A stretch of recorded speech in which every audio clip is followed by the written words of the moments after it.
Hi, folks. I'm sitting out on my deck on this beautiful day in late spring here in Pittsburgh. Today, we're going to look at a book that really could change your life. It's packed with wisdom. It has lots of those things that one of my favorite authors, Neil Peart, calls moments of truth and light and clarity.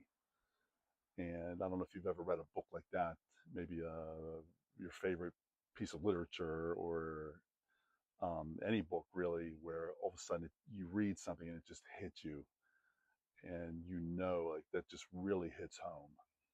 This book has tons of those moments. Okay, let's get started.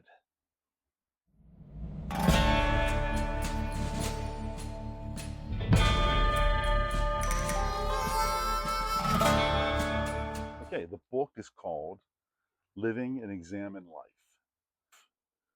Wisdom for the Second Half of the Journey, a 21-step plan for addressing the unfinished business of your life, by James Hollis, PhD. It's a short book. It's only maybe 120 pages or so. But like I said in the intro, it's full of wisdom. As you can see, I highlighted it. There's tons of marks that I put in there. I put notes. I just finished this book a couple days ago, and I wanted to share it with you. Also, I should say, James Hollis, PhD, is a Jungian analyst in practice in Washington, D.C., where he is also executive director of the Jung Society of Washington. And by Jung, Jung, I mean Carl Jung, the famous psychologist, philosopher. Maybe you're familiar with his work. And he intersperses lots of quotes from Carl Jung, among other philosophers and psychologists, in the book. Okay, I'm going to read the back of the book just so you have an idea of what it's about. How do you define growing up?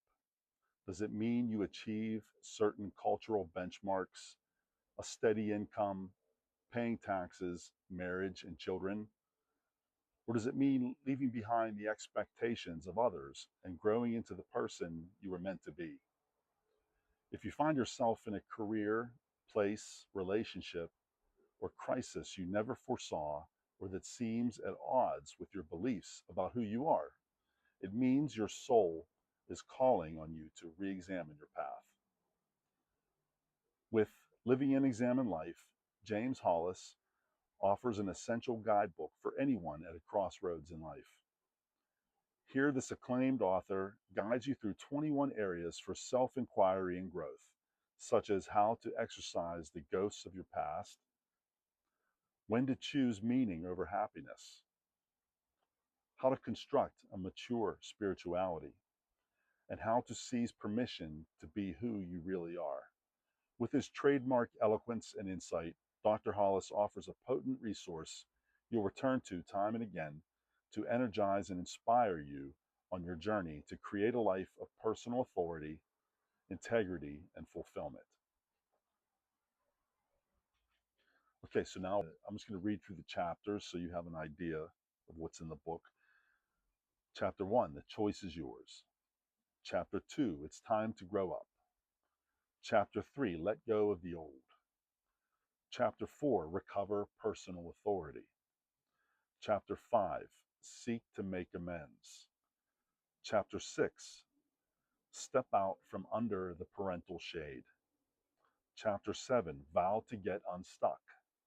Chapter 8, Come Back to Your Task. Chapter 9, Choose the Path of Enlargement.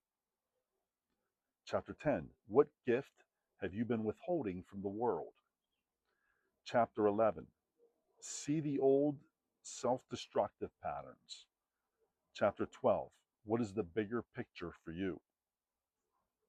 Chapter 13, Choose Meaning Over Happiness. Chapter 14, Honor, finally, what you left behind and seize permission to be who you are. Chapter 15, Exorcise the ghosts of the past that bind you. Chapter 16, Free your children from you. Chapter 17, bestow love on the unlovable parts of you. Chapter 18, honor the difference between job, duty, and calling. Chapter 19, construct a mature spirituality. Chapter 20, seize permission to be who you really are. And chapter 21, live the examined life. Live the questions, not the answers.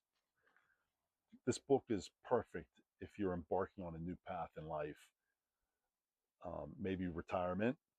I am the retired book guy, and I am going to review books here and there pertaining to helping people in retirement, or books that people should read in retirement, or any change of course in life, whether it's you're dealing with grief or divorce, any new chapter in life. This book would be great for.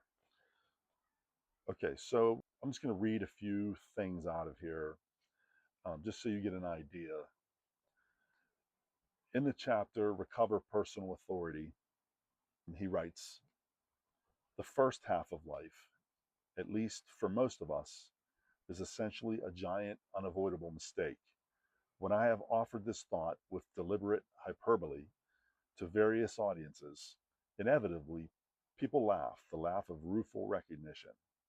When well-meaning parents have asked, what can I do to spare my child the disappointments and disasters of life?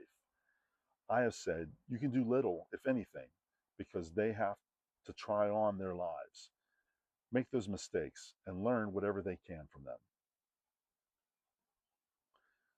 So basically, what he's saying is the first half of life is you're growing up, you're becoming the person that you're going to be. Your parents have an imprint on you, your school has an imprint on you, your friends, where you go to college, where you go to church. All these things have an impact on your personality and who you are. And that's why he says it's a giant unavoidable mistake. I don't know if it's a mistake, but that's what forms you. Then he goes on to say the second half of life is not a chronological moment, but a psychological moment that some people, however old, however accomplished, however self-satisfied in life, never reach. The second half of life occurs when people, for whatever reason, death of a partner, end of a marriage, illness, retirement, whatever, are obliged to radically consider who they are apart from their history, their roles, and their commitments. It is only when fate or something very deep within forces us to examine our essential premises that we ever begin to consider and possibly differentiate the streams of influence that flow within us. In the book, he talks a lot about your calling and how if you miss your calling, like deep down, you'll know it like for the rest of your life. And it's like your psyche is just crying out that you didn't take that path when you probably should have. And the good news from the book is when you reach that second half of life, you can still do that calling. Maybe early in life, you thought you were supposed to teach, and instead you got another job doing something else. And now that you're in retirement, you can still do that. Maybe in retirement, if you want to, you can change paths. You can go and do the thing that you felt you should have done a long time ago. Maybe you wanted to write that book, and you never did.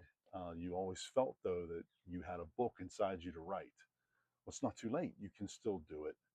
I really like the book. There were so many times where it was like, aha, that's really speaking to me. So I think if you want a book that can change your life, read a chapter at a time, meditate on it. Maybe every year or two, pick it up again and read it. I think this book can really, really help. Again, it's Living an Examined Life by James Hollis. And we'll see you next time.